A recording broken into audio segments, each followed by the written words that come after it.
I left work early that day, my heart fluttering like a teenager's. It was our anniversary, and not just any date on the calendar. I wanted it to feel special. I made his favorite dinner, the roast that took hours but always made him smile. I opened our best wine, the one we kept for something meaningful, and I even polished the silverware he always said reminded him of his mother's house. The table looked perfect, simple, warm, intimate, just like I hoped our night would be. I stood back, took it all in, and felt this quiet pride swell in my chest. As I lit the last candle, I heard the familiar buzz of my phone on the kitchen counter. I smiled, instantly. It had to be Daniel. I imagined his message. Maybe something silly and sweet, like, "I'm bringing dessert, and it's me." That was his kind of humor. My hands moved quickly, eager to open it. I wanted to feel his words before I even read them. But the second I saw the first line, my body stopped. Every muscle tensed. My eyes scanned the screen again, not because I didn't understand, but because I couldn't believe it. "Pack your things and leave the house. You're no longer useful to me. I'm coming home with my new wife." That's what he wrote, on our anniversary. My vision blurred, and I wasn't sure if I was shaking from shock or from the sting of betrayal that sliced through me like a knife. The room, our home, suddenly felt cold, unfamiliar. I stared at the candles, still flickering, as if mocking me. But then something shifted inside me. The tears didn't fall. Not yet. Instead, a stillness took over. A quiet, seething rage that spread like frost across my chest. I kept reading it, again and again, hoping the words would rearrange themselves into something less cruel, less final. But no. Each time it was the same dagger. "You're no longer useful to me." As if I were some appliance that stopped working. As if the years I poured into that marriage, into him, had an expiration date he got to stamp. I backed away from the table like it had betrayed me too, like every plate and fork was in on the joke. My knees buckled a little, but I stayed upright. I had to. Because if I let myself fall, I wasn't sure I'd get back up. I walked through the house in a daze, my hands brushing over the life we'd built. The couch we picked out after a dozen furniture stores, the painting from our trip to Santa Fe, the rug his mother gave us when we bought the place. Every corner held a memory. And now, all of it felt tainted, contaminated by his choice. I caught a glimpse of myself in the hallway mirror, the same one I'd checked earlier, fixing my lipstick like a fool. My face was pale now, my eyes dull. But behind them, something unfamiliar was starting to flicker. It wasn't sadness, not anymore. It was colder than that, sharper. Rage, yes, but something more calculated too. I wasn't going to beg. I wasn't going to cry into a pillow or write some desperate letter asking why. No. If he thought he could throw me away like garbage and stroll in here with his shiny new wife, he was going to learn just how useful I could still be. Not to him, not anymore, but to myself. And to whatever vengeance the universe had been holding in reserve for a moment just like this. I blew out the candles one by one, slowly, deliberately, like snuffing out the last illusions I had about us. Each tiny flame vanished with a hiss, and with it, any warmth I'd been holding on to. I picked up the wine bottle and poured myself a glass, not for celebration anymore, but for clarity. The bitterness on my tongue felt appropriate. I stood there in the silence, swirling the glass in my hand, watching the light catch the deep red. I wasn't going anywhere. That house was as much mine as the air in my lungs. No, more, because I built it. I bled for it. He thought I'd be gone before he even got back, that I'd vanish quietly, like a loyal little wife who knew her time was up. But what he didn't count on was me finding my spine the second he ripped my heart out. He'd underestimated me, not just as a woman, but as his woman. The one who stood by him through every failure, every foolish dream, every dark stretch of our lives. And now he wanted to replace me like I was just a worn-out chapter? No. This wasn't the end of my story. He just handed me the pen. I walked over to the window and looked out into the driveway, imagining him pulling in. Smug, entitled, hand in hand with her. Did he think I'd crumble? That I'd leave the door unlocked and my dignity on the floor? I took a slow breath. I wasn't going to cry tonight. No, tonight I was going to plan. Because something inside me had shifted. Something unshakable. And while he was playing house with someone new, I was about to remind him exactly who built the one he's about to walk into. I couldn't sit still. My feet carried me from room to room, not really looking for anything, just tracing the edges of a life that suddenly didn't feel like mine. Every step echoed with memories I didn't ask for. The hallway where I used to wait for him to get home, still in my work clothes, still hopeful. The kitchen where I burned that awful lasagna our first year, and he laughed so hard he cried. The bedroom we painted together, arguing over paint swatches like it actually mattered. It all came flooding back, and yet, none of it felt real anymore. It felt stolen.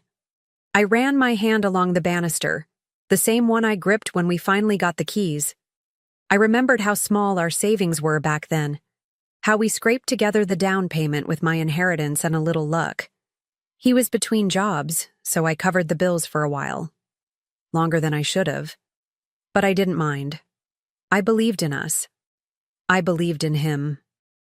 God, I even put my own career on pause when his startup idea needed full-time attention. I became the steady one, the constant, the background music while he tried to find his melody. And now? He silenced me. Erased me. On our anniversary.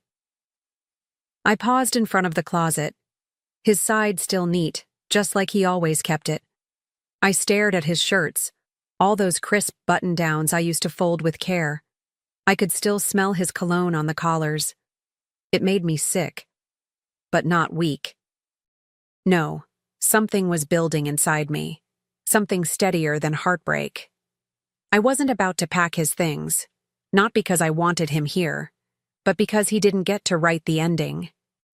He may have chosen a new wife, but I was still the woman who built this house. And if he thought he could throw me out of it like I didn't matter, well, he had no idea who he married. I walked into the guest room next, the one we never quite finished. It still had boxes we said we'd unpack one day. Inside were pieces of me he never bothered to see. My writing notebooks, photos from my college days, the framed award I got at work that he didn't show up to see. I used to think he just forgot. But now I knew better. He didn't forget. He just didn't care. I lowered myself onto the edge of the bed and stared at the wall. How many pieces of myself had I boxed up for him? How many dreams had I shelved so his could shine? I remembered how he used to call me his rock, like it was a compliment. But rocks don't move. They don't grow. They just sit still, holding up everything else while they wear down from the weight. And I carried it all, didn't I? The bills, the moods, the disappointments. When his business failed, it was me who held his head while he cried. When he didn't get that job, it was my salary that kept us afloat. But now that his luck turned, so did his loyalty. How convenient. How perfectly timed. On the night I lit candles to celebrate us, he lit a match to burn it all down. I stood up. Enough mourning. I wasn't the one who should be grieving here. I hadn't betrayed anyone. I didn't run off into someone else's arms. I stayed. I sacrificed. I gave more than I got, and still, I was left behind. But no more. No more shrinking. No more loyalty to a man who cashed it in like a poker chip. I wouldn't leave this house like a discarded thing. I'd stay. And I'd take back every inch of space he took for granted. It was time to stop pacing. It was time to start planning. I moved back toward the dining room, the one I had set so carefully just hours earlier. The table still looked beautiful, untouched, waiting. But now it felt like a stage, and I was done playing the supporting role. I started clearing the plates, not with sadness, but with purpose. Each fork I gathered felt like a step forward. Each glass I rinsed felt like I was washing him out of my life, piece by piece. The ritual of it grounded me. It reminded me that I still had control. Not over what he did, but over what came next. As I loaded the dishwasher, an idea started forming. At first, it was just a spark, barely there. But the more I thought about it, the brighter it burned. He wanted me out of this house? Fine. But he didn't realize something crucial, something I almost forgot myself. This house was mine. Not ours. Mine. Long before we were married, before I ever said I do, this place had been in my name, bought with my own money, my inheritance, my roots. And he was just a guest who overstayed. I dried my hands and looked around, not at what was lost, but at what was left. My name, my memories, my fire. I wasn't going anywhere, not until I made sure he felt the weight of what he tried to throw away. This wasn't about winning him back. It was about reclaiming what he tried to erase. And if he thought he could waltz through that front door with another woman on his arm, well, I had news for him. That door wouldn't even open. The next morning I brewed coffee not out of habit but strategy. I sat at the kitchen table, alone, calm, no tears in sight, and opened the old filing cabinet tucked in the hallway. It took me a minute to find the folder, the one I hadn't touched in years. The deed, my name, only mine. Signed and sealed 2 years before the wedding, bought with my parents' inheritance after they passed. He never contributed a cent to this home's purchase. I stared at the paperwork like it was a lifeline, and in many ways it was. I called the lawyer I hadn't spoken to since we closed on the house. She remembered me, listened carefully as I laid it all out, the text, the timing, the so-called new wife. I half expected her to react with disbelief, but instead, she sighed. "Seen it too many times," she said. "But Mary, you have the upper hand here. Legally, emotionally, financially. We just have to move fast." And just like that, I wasn't helpless anymore. I was a woman with options. And soon, I'd be a woman with paperwork in motion. I didn't stop there.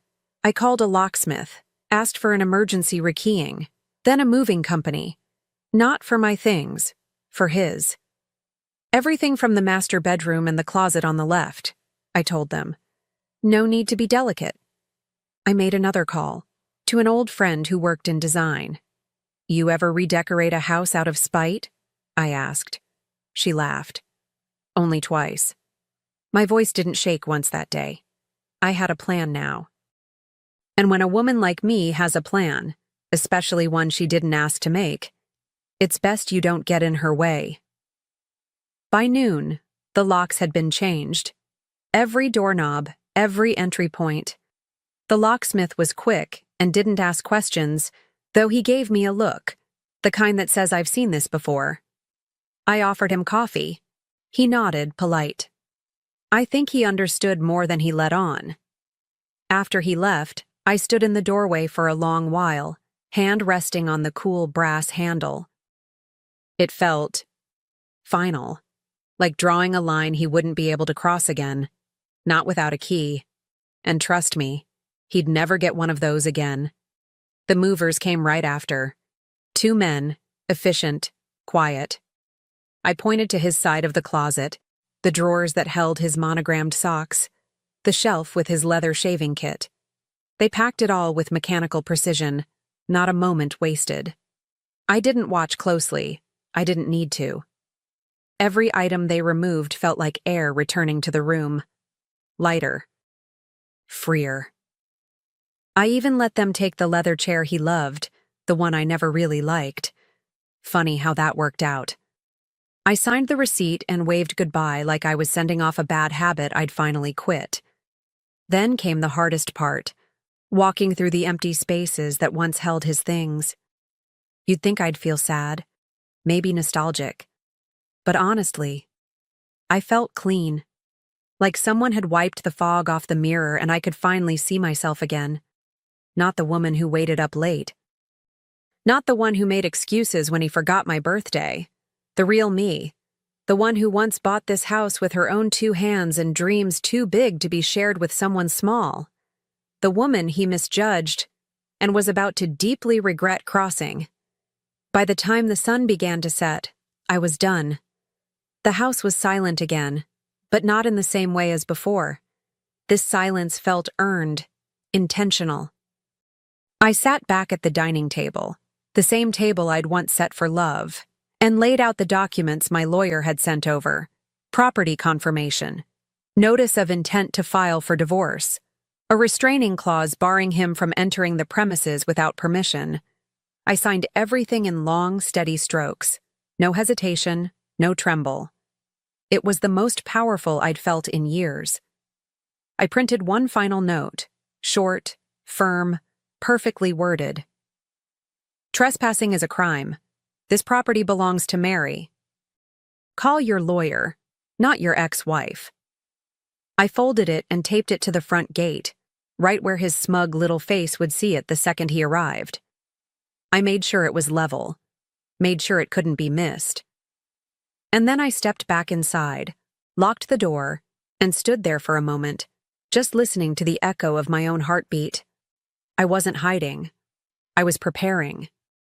Somewhere out there, he thought he was coming home, maybe even rehearsing what smug little joke he'd deliver when he opened the door with her on his arm. Maybe he thought I'd be gone, that I'd obediently vanished, like a chapter he could close. But what he didn't know was that he was no longer welcome. Not just in this house, in this story. And tomorrow, when he tried to step back into my life like it still belonged to him, he'd realize just how far I'd already written him out. The next morning, I made coffee the same way I always did. Except this time, I drank it from the living room window, in silence, in peace, watching the driveway like it was a stage. I didn't have to wait long. Around 10 a.m., his car pulled in, smooth and confident, like he still owned the world. And there he was, Daniel. Crisp polo shirt, smug expression, sunglasses perched like arrogance on his face. And beside him, holding his arm like she'd won some prize, was her. Tasha, the new wife. He stepped out first, already reaching for the gate code. I sipped my coffee. He pressed the button once, then again. I could see the confusion start to ripple across his face. He tried a few more times, tapping harder, then looked at her like maybe she was the problem. She tilted her head, clearly annoyed. I leaned slightly forward, just enough to see the moment his eyes found the paper, the notice. I imagined the words sinking in, each one like a punch to the gut. Trespassing. Property belongs to Mary. Call your lawyer. He read it twice, maybe 3 times, like he thought the words might magically change. And then came the eruption. He shouted my name, loud, sharp, performative. Tasha flinched. He marched up to the door like he still had the right, pounded on it like a child denied a toy. I didn't move, didn't blink. Let him rage. Let him pound. Let the neighbors look out their windows, their curtains barely drawn, curiosity painting their faces. I didn't care. Let him perform. This was his curtain call, and I was watching from the director's chair. He kept yelling, this time switching to pleading tones, like I'd accidentally locked him out of his own life. Mary, open the damn door. This is my house too. No, Daniel. It never was. Not on paper and not anymore in spirit. I didn't answer. I didn't even shift. Let him feel the weight of being ignored. Let him stew in the silence he thought I'd fill with apologies and second chances. Tasha stood a few steps behind him now, her arms crossed, trying to act unaffected, but her face said it all. She hadn't signed up for this. She glanced around, clearly uncomfortable with the growing audience. A few neighbors had stepped outside, pretending to check their mail or water their plants. But we all knew what they were really watching. The perfect little fantasy Daniel had crafted, shattered at the front gate. Tasha whispered something to him, probably asking why he didn't have a key, why the locks were changed, why the hell his name wasn't even on the property. He snapped at her. That got her attention. Her whole body stiffened like someone slapped her with reality. I watched her take a small step back, just one. But it was enough. Enough to tell me she saw through him now. Maybe not all the way, but just enough to realize she wasn't walking into the fairy tale she'd been promised. Daniel turned back toward the house, still shouting, still pounding, as if volume could rewrite ownership. I let the curtain fall softly back into place. I'd seen enough. Let them both stay out there and feel it.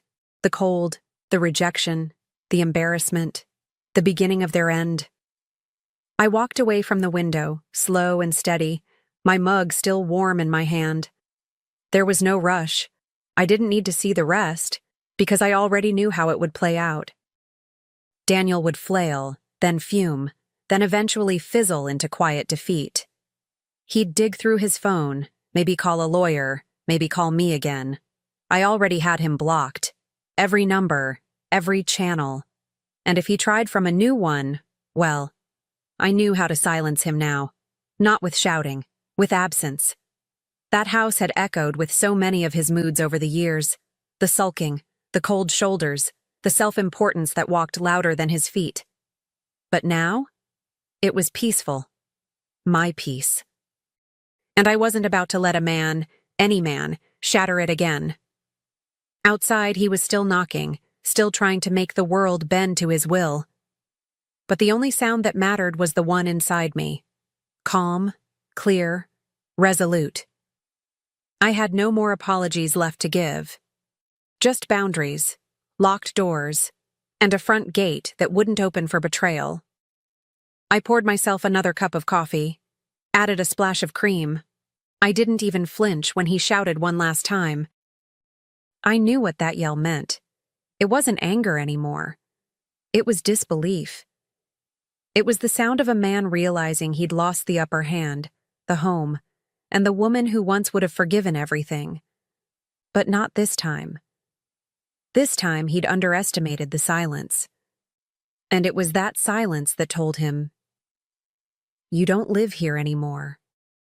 The first time I laughed again, really laughed, it was months later, sitting at that same dining table, now surrounded by women who'd known me before him, during him, and now, after. The wine flowed. The candles flickered for joy this time, not illusion. There were no place cards, no stiff expectations, just warmth, friendship, relief. And as we raised our glasses, I looked around and realized this wasn't a comeback. This was a resurrection, and I didn't owe it to anyone but myself. The divorce was finalized quietly. No courtroom drama, no final showdown. He signed because he had no leverage left. No claim, no story to spin. I'd made sure of that. My lawyer called it a clean break. I called it a damn miracle. He tried reaching out a few times before that. First with fake apologies, then threats, then desperation. But I didn't answer. Not once. Blocking him wasn't just digital. It was spiritual. Every ignored call, every unopened message was another stitch in the wound he gave me. And slowly, I healed. I changed the locks again, not out of fear, but as a ritual, a way of saying, "This is mine now, all of it." New keys for a new chapter.